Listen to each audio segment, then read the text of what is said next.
Everybody knows now, Norm Macdonald died 2 days ago, and I got the news like everyone else, just absolutely stunned. Had no idea that Norm had not only been very ill, but been very ill for a very long time. None of us had any idea. He was such an incredible talent, and trying to describe what made Norm different is so difficult.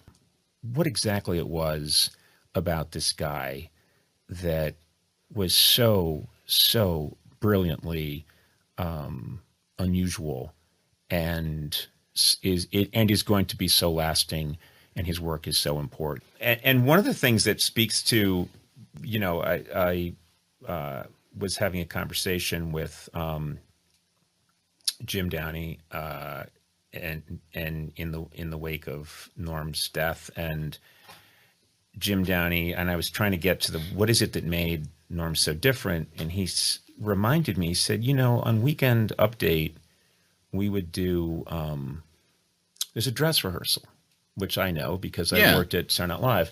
There's a dress rehearsal, and he said the best way to test a joke on Weekend Update is at dress rehearsal. If it does well at dress rehearsal, it will do well on air. If it doesn't do well at dress rehearsal, it will bomb on air. It's the best way to test it. And he said that Norm would do a joke at dress rehearsal that they both loved, and it would get nothing. And when Weekend Update was over, Jim would say, yeah, it's too bad that joke didn't do well. And Norm would say, like, yeah, I know, but we got to do it. So he would do jokes that he knew were going to get nothing. Yeah.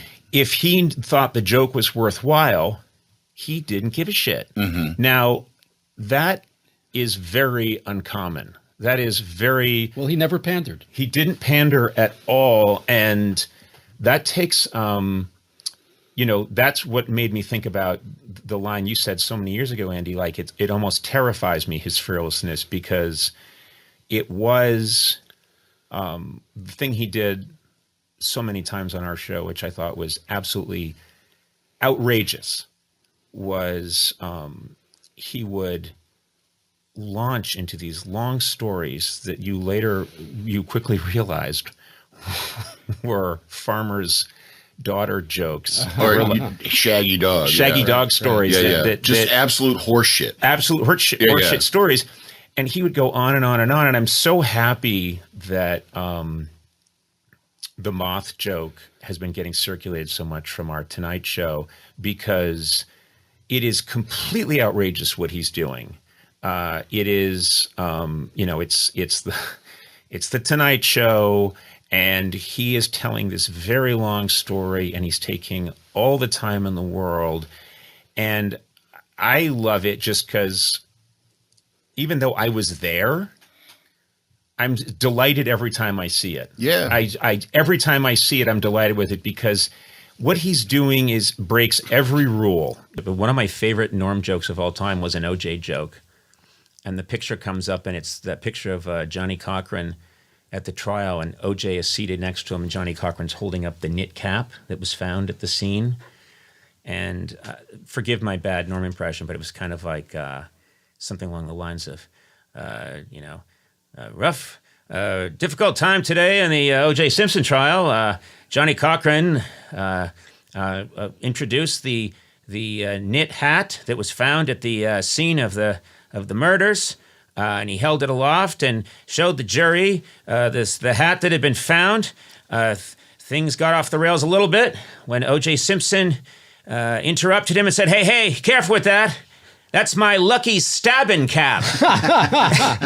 And I remember that joke came through the TV and slapped me in the face. It was so good. Yeah. And I love the whole, and of course, Norm, what he would do is, and I never saw him do, he would tell the joke, and then he would stare you down Yeah. through the television. Yeah. Like, try that on for size.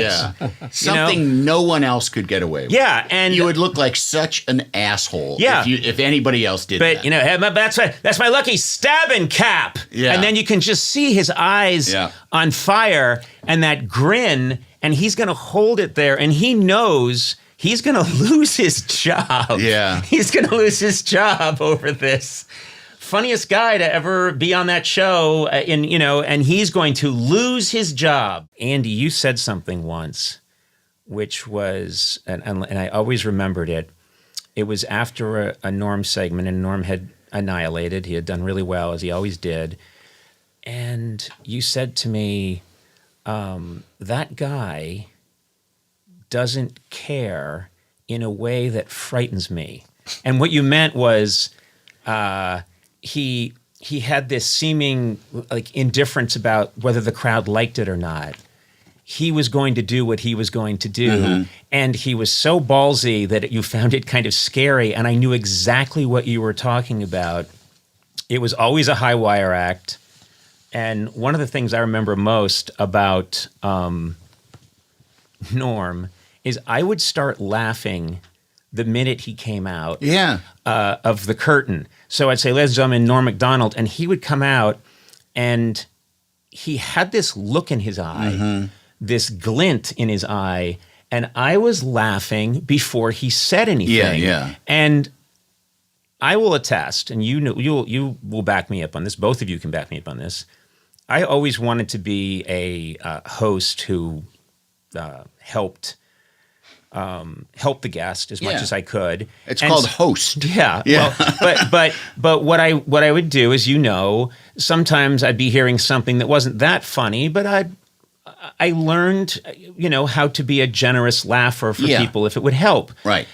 I have always said to people, if you want to really see me laugh, and this is long before Norm passed, if you really want to see what it looks like when I am laughing, watch a Norm Macdonald segment, because I have my hands on my belly, which I think might be my tell. Like I put my hands on my stomach, and I would have my hands on my stomach sometimes just as Norm is coming out around the curtain, and I see that crazy look in his eye and that insane grin that he had with those sort of like round apple cheeks. He's like a mischievous kid. He was a mischievous kid, and he was out to cause trouble. And he's coming around the bend, and his eye would catch me, and he'd always look a little surprised to see me, even though I had just introduced him. Of course. And you'd just seen him 5 minutes before. I had just seen him 5 minutes before.